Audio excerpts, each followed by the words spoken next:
But I think you have to chair the technical session number 3 also. Yeah. Yeah. So again, over to you, ma'am, for chairing the session, technical session number 3. Okay. Continuing as the chairperson of the technical session 3, I would like to invite the first speaker, Dr. S.T. Vasantam, to present his paper.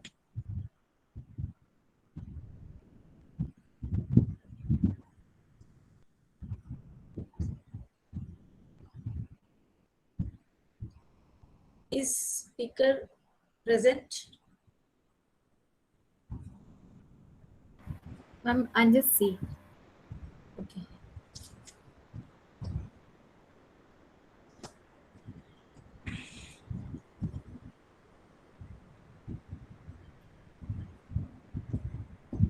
Actually, because of this current COVID situation, many speakers are not well. So even though they've sent their papers also, but still they called up the last moment saying that they are not well. So Okay, okay. he's not here, ma'am. Okay, okay. Then may I invite Fayaz Ahmed to present his paper? Fayaz Ahmed.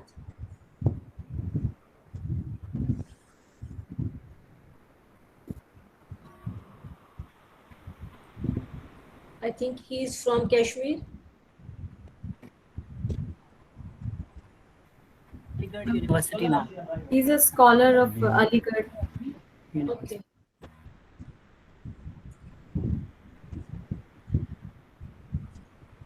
No, ma'am, Fayaz is not. Hats off to the organizers. They are organizing this, conference in spite of so many challenges. Thank you, ma'am. Thank you so much. In The next fact, presenter is present, I guess, ma'am. Mr. Jijesh is there. yeah, Mr. Okay, Jijesh okay. is Now there. I invite Mr. Jijesh TK. Yes, ma'am. Okay. Yes. Am I audible? Yeah. Hello. Okay, Yes. okay, okay. Yes, yes, you are audible. Okay, okay. Thank you. Good evening to you all. My paper is it is something related to our Upanishad philosophy. Its title is Paravidya and Aparavidya, the all comprehensiveness in Upanishad teaching, learning, and overview. That's the title. Here, in this, under this essay, this paper, I would like to give something related to our Upanishad philosophy and Vidya, Paravidya, etc. I think the terms Paravidya and Aparavidya are not so familiar to all of us. It is something related to our Upanishad philosophy, especially Mundaka Upanishad. Mundaka Upanishad is one among the major Upanishads of Indian philosophy. It's one among the 10 Upanishads of Indian philosophy. And that Vidya is familiar. Vidya is familiar to all of us. It is, its meaning is knowledge in Indian philosophy. Vidya is, its meaning is knowledge. And this Mundaka Upanishad says that the knowledge is comprehensive only when we earn both Paravidya and Aparavidya. That is, our Mundaka Upanishad divided knowledge into two divisions. One is Paravidya and the second one is Aparavidya. The context is in Mundaka Upanishads. We know in Upanishads we can see it's mainly the main part is conversation between disciple and the master, the guru. Here in Mundaka Upanishad, a common householder, his name is Saunaka. This Saunaka one day approached a great sage. That sage's name is Angiras, Maharshi Angiras, and this Sorry to Saunaka interrupt. approached. Mr. Oh, Dijesh, okay, ma. speak loudly, Okay, please. okay, ma. Okay. This Shaunaka approached the that sage named Angiras and asked a question. Please advise the knowledge by which the knowledge is complete. So his question was by which knowledge I can get the complete knowledge of the universe. Then Angiras explains both Paravidya and Aparavidya. Here, he says that, this Angiras says that Aparavidya is the highest knowledge. We have to attain, we have to earn that Aparavidya, then only our knowledge will be complete. Here, the Aparavidya, it is the lower knowledge, and Paravidya is the superior knowledge. That is, in Aparavidya, our disciplines, chemistry, biology, philosophy, and question answers, all those type of things are included in Aparavidya. But in the case of Paravidya, it is supreme knowledge. In one level, when a person becomes matured personality, he will ask, what is this universe? Why I am living in this universe? What is the purpose of my life? What will happen after my life? Why I am living here? All these questions are biggest questions in this world. So the answers of those questions are called Paravidya. A person must have the knowledge about this Paravidya, then only his knowledge will be completed. That's what the philosophy of Upanishads. Then what is there in Aparavidya? Aparavidya means it is the lower knowledge. Upanishads considered they are the lower knowledge compared to Paravidya, but they are important. They are important. Aparavidya is important. It paves the way to attain Aparavidya. As I mentioned earlier, the chemistry, physics, mathematics, calculation, division, all these knowledges are very essential for our living. They are essential. Without that knowledge, we can't live here. They are essential in the primary level, but they are not sufficient for a person. Our human beings have hungry. Many hungries are there. One is our hungry for our stomach. We have to get food for our stomach, and in a certain level of our maturity, we will have to get food for our brain. Because at the time of our maturity, we will ask the questions, why I am living in this world, what is the meaning of my existence. And that questions are a kind of hunger. We have to get the food for that hunger. That food is Paravidya. So Upanishad says that the Paravidya is ultimate knowledge. Here, as far as Indian philosophy and in Upanishad's philosophy is concerned, attaining Brahma, attaining moksha, that is realization of the self, is a ultimate knowledge one can attain. So that is the ultimate knowledge given by the Paravidya, realizing ourselves. That is in Chandogya Upanishad says that Tattvamasi. That is, who am I? The answer of that question. That is self-realization. That is of the finest knowledge we can attain in our world, in our life. So that is Paravidya. So here, this Mundaka Upanishad says that you have to attain, you have to acquire both Paravidya and Aparavidya. Then only you can have a comprehensive knowledge in this world. Then only you will have a comprehensive existence in this world.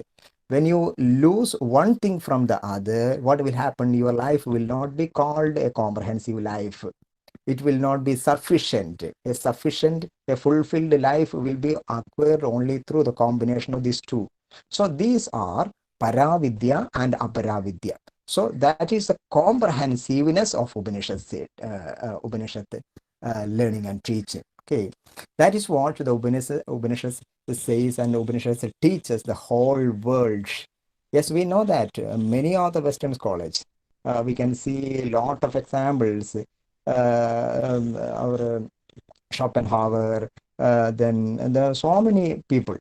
So Schopenhauer once says that Upanishad philosophy is a solace of my life, and it will be the solace after my death also. Okay, so those type of people has find out what the solace from this Upanishad philosophy. So this is what this acquiring, knowing ourselves, realization of the self is the ultimate aim of our knowledge system of the Upanishads, and that is what the teaching of Paravidya. Okay, so this is Paravidya and Aparavidya and the comprehensiveness. And we can see this Paravidya and Aparavidya are important in our human life. Let us take the examples. When you look at world around, you can see a lot of examples, especially in the case of Western people. They are highly educated and they have great wealth in their life. But sometimes they are not satisfied. They are not satisfied. Why? Because they have a materialistic wealth. They have car, they have higher positions, power, etc., etc. But they find they lack something. They lack something. They don't know why we are existing in this world. They lack a kind of spirituality. So without having that Paravidya, a man can't get happiness. A man can get a satisfaction in his life. So here we see the importance of Paravidya. So both are necessary. Both of them are necessary in human life. That's what the Upanishad teaches. Yes, that is what we see at the time of Samavartana. Samavartana is a ceremony in Upanishad's time. In modern time, it can be called the send-off ceremony. A person after that study, he comes out from the Gurukula, and that ceremony is called Samavartana. In the Samavartana ceremony, Guru or the master gives advices to the student, and here we can see that teachings are very famous. In Taittiriya Upanishad, there is a chapter, Shikshavalli, Madhur Devo Bhava, Pidur Devo Bhava, that advices are going on. And in that advices, the Guru says that you have to know what's the aim of your life. You must acquire, you must understand yourself. You must realize yourself. Self-actualization. That's the ultimate aim. That's the ultimate aim teaches by the Paravidya. So I think these are Paravidya and Aparavidya and teachings of Upanishad's philosophy. So this is what an overview of my paper, a short overview of my paper. So I think I can conclude here. Okay, ma'am.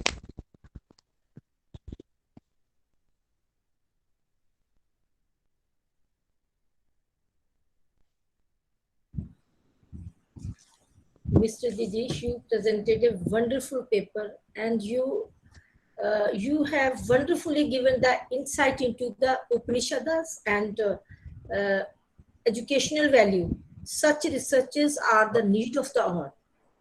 I wish Yes, I thank wish you, you good luck. Okay, thank you. Now the house is open for discussion. Congratulations, DJ sir. You presented well. You're welcome. Let me introduce Welcome. myself. I'm Sahai Mary, research scholar from Tamil Nadu. From your presentation only, I came to know the importance of Paravidya and Amaravidya. Sir, could you suggest give ways to import these values into our children? How can we import these Paravidya and Amaravidya into our children? Could you suggest some ways? Yes, our education thinkers of India, especially Swami Vivekananda, he is also an education thinker also. He says that education should be man-making.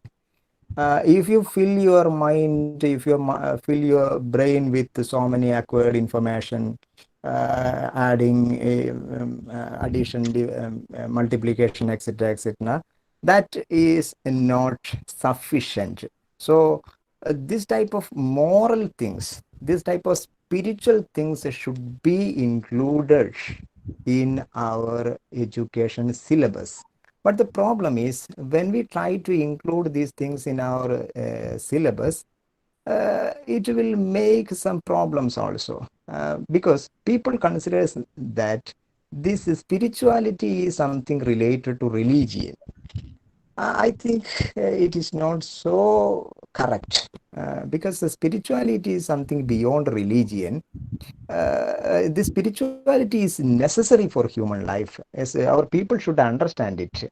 So this type of moral lessons and moral disciplines and teachings should be a part of our syllabus. Then only our students get it, and then only our people, our students get a comprehensive knowledge, and then only it will make a man-making education in our country, I think. And people have to change their attitude that spirituality is something religious, etc., etc. Yes, religious things are there, but these are universal things. These are spirituality. It is valuable and it is applicable to all the person in this world, without any religion, caste, creed, etc., etc., etc. That's what the only way, I think. Otherwise, it is not Yes, possible. yes, sir. I agree with you. Thank you for the beautiful explanation. Thank you, sir. Yeah, we know Okay. that in the new education policy, such things are going to be taught to the young children. So I think we hope it can be done something. But one very interesting thing I want to tell you or advise you, that whenever we use the classical word, such like Ram, Oh. mostly we say Rama. Upanishad, we say Upanishada. So I think we should use the classical word as it is. It should not be Rama, it is Ram. Not Krishna, it is Krishna. Or not Upanishada or Puranas, it is Purana. Just like it is Jijish, not Jijisha. So Yes, yes, yes. this is my advice. Please Okay. use the classical word into the same. Okay, okay. Thank you. Thank you. So now I invite the next speaker, Priyanka Matthew. Good afternoon, ma'am. Good afternoon. Thank you for the opportunity to present my paper. So, my paper is called The Role of C.F. Andrews in Shaping St. Stephen's College, Delhi, a study of undergraduate education. And I am a doctoral scholar at JNU, New Delhi, India. Talking about St. Stephen's College, well, it was established in 1881 by the Cambridge Brotherhood. Our study focused on the period 1881 to 1945. This covered mainly the principalship of Olnat, Rudra, and Mukherjee. The college transformed itself from a missionary college to a nationalist organization and finally to an elitist institution.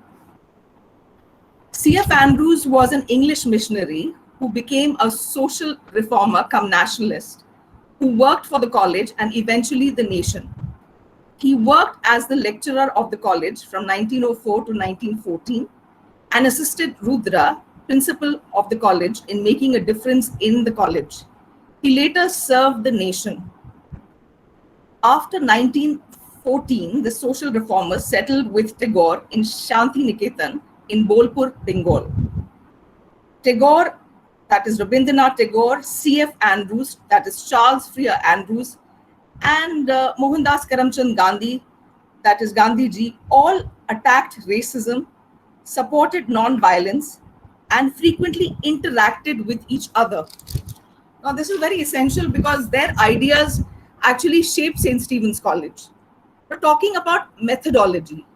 Well, the primary sources, in this study were basically the letters exchanged, the newspapers, college magazine, official papers, and private papers.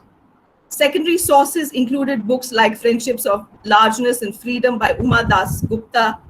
Of course, the libraries were archives at St. Stephen's College, Delhi, St. Stephen's College Library, and the Nehru Memorial Museum and Library, and archives.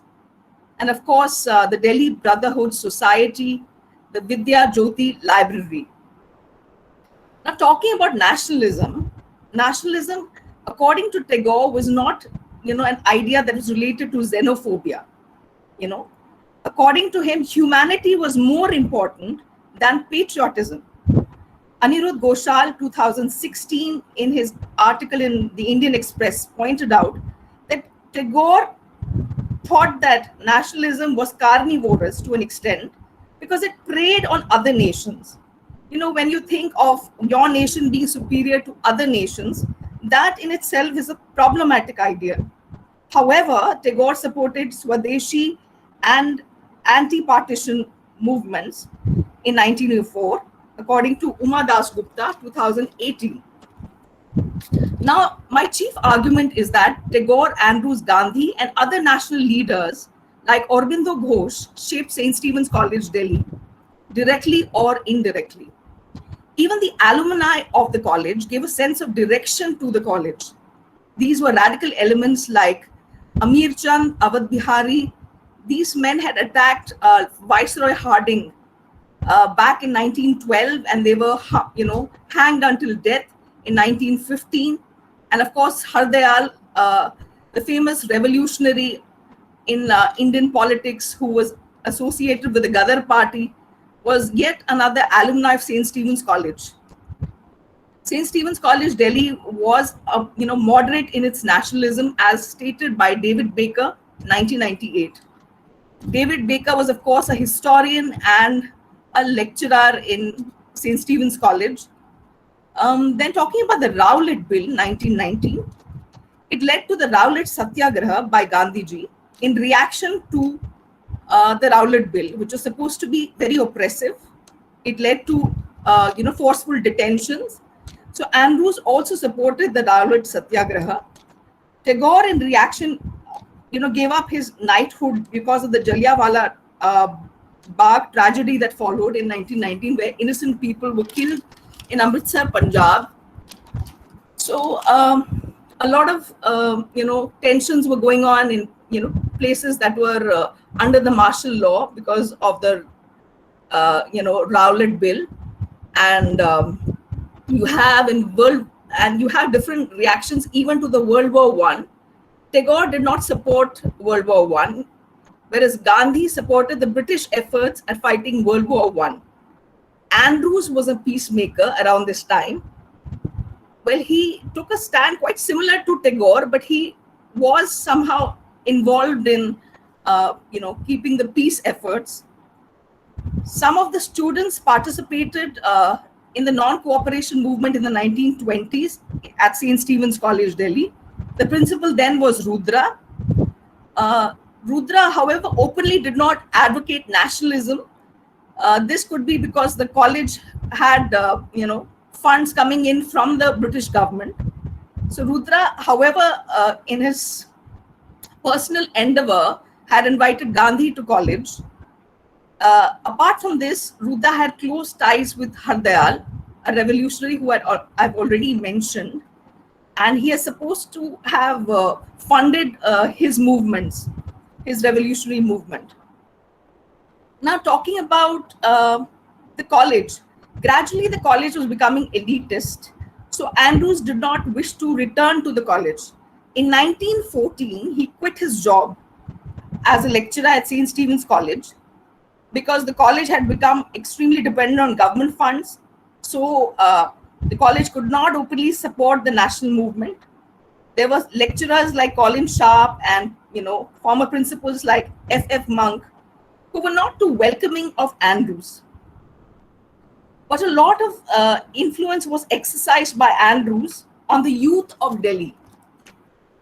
Now, talking about the concept of education that was developing, Aurobindo Ghosh's name, was mentioned in the letters of Andrews.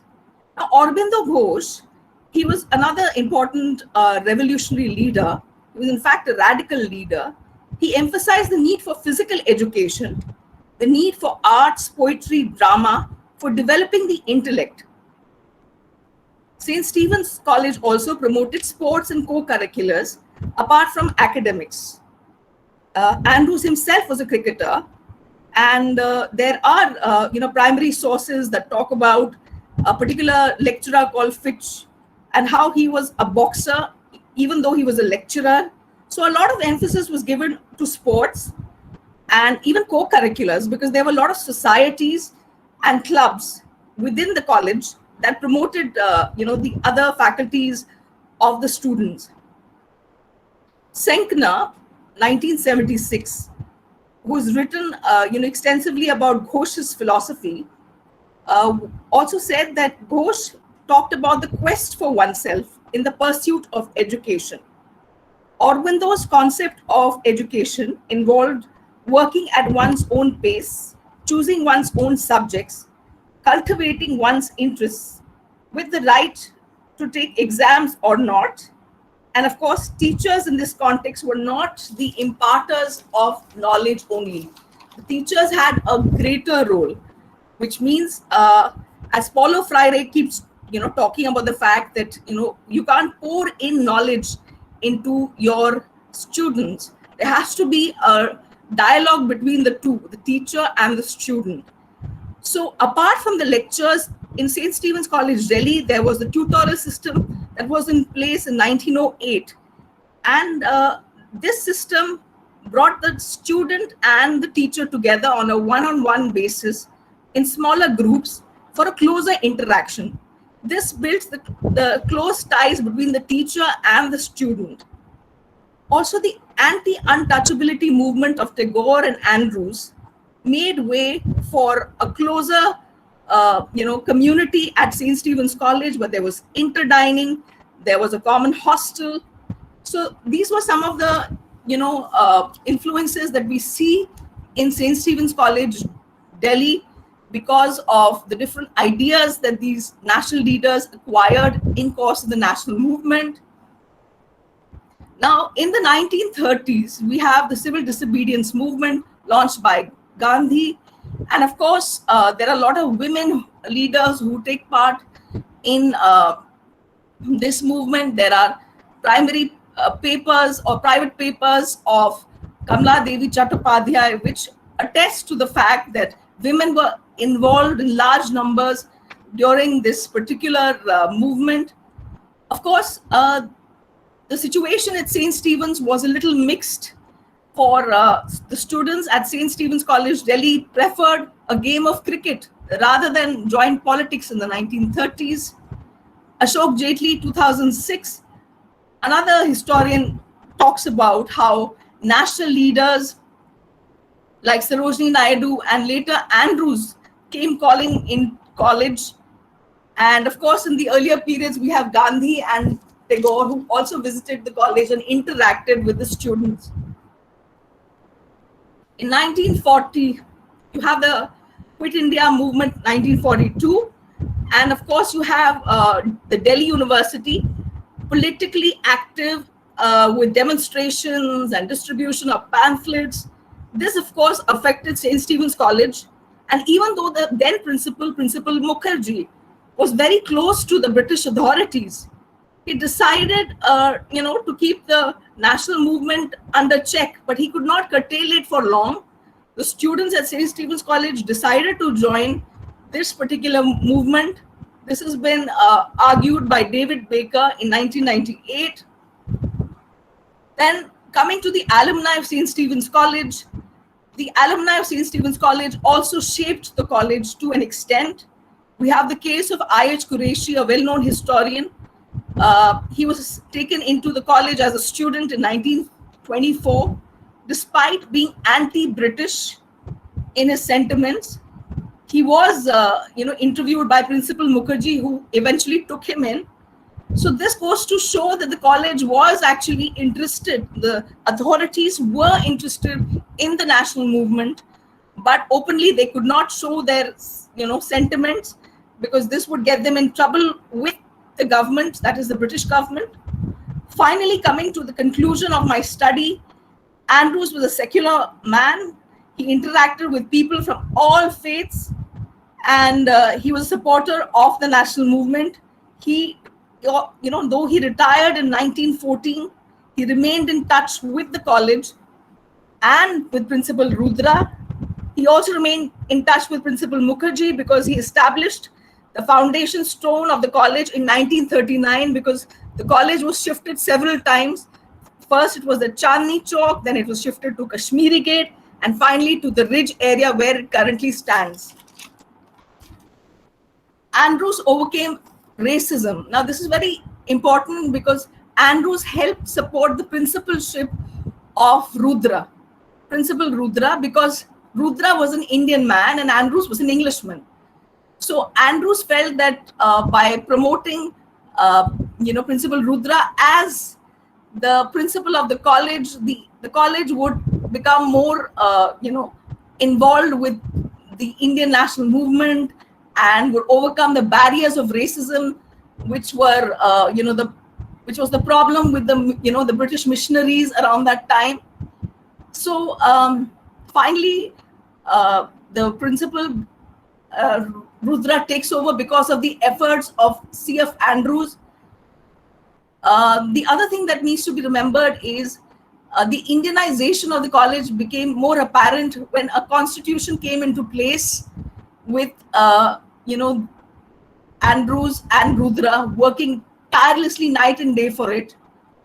Another important thing that we need to remember is Andrews is also called Deen Bandhu by Gandhiji. And what is Deen Bandhu? Deen Bandhu basically meant friend of the poor.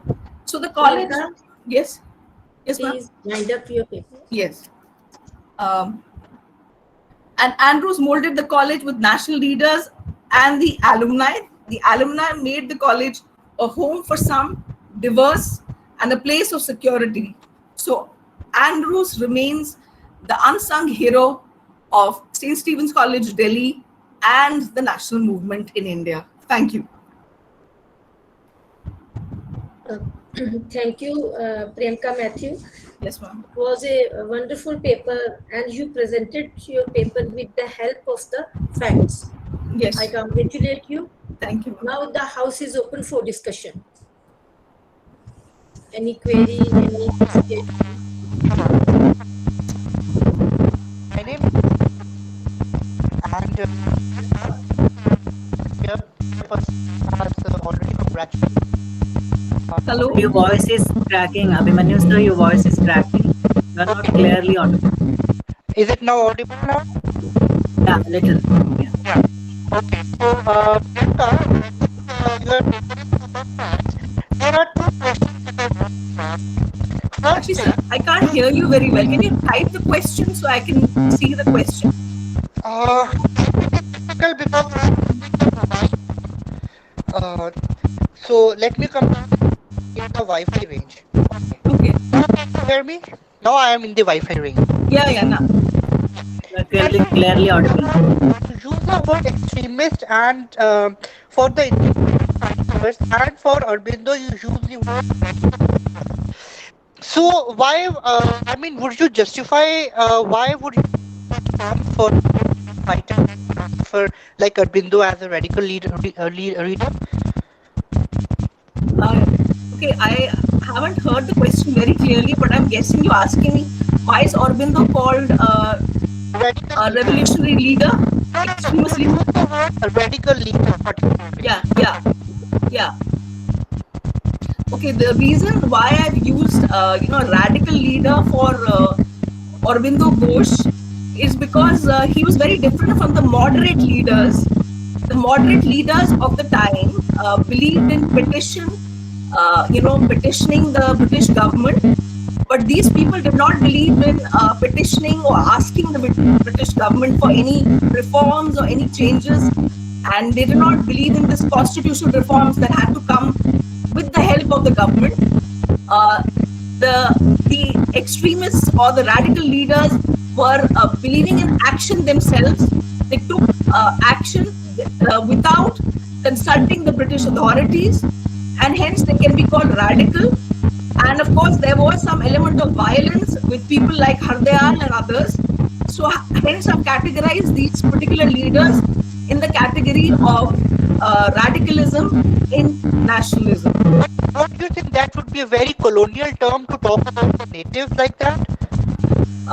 Actually, the radical and atrocities of the British community over the Indians. So it is very natural. How can one be so submissive? One has to be at that point of time. yes, I understand. What I'm trying to say is even, one needs to be very clear that there were two schools of thought with regard to national movement. Completely a British narrative. Why not necessarily a British narrative, but I have to keep the British narrative also in mind, precisely because the college was colonial and nationalist. That is the point, that college was colonial Yeah, and nationalist. Yeah. Yeah.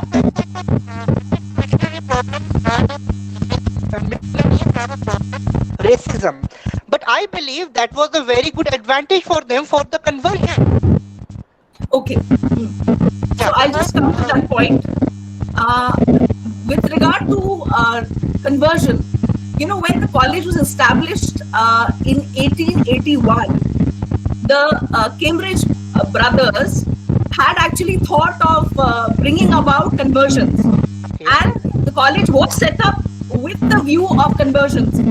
But what happened was that Allnutt, who was the first principal, realized that actually, people were not going to be converted so easily.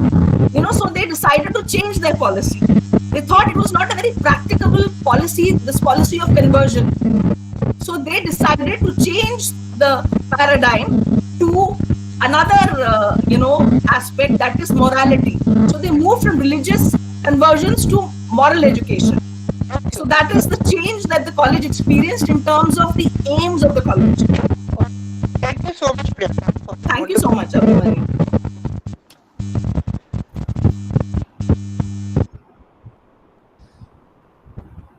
Anybody else?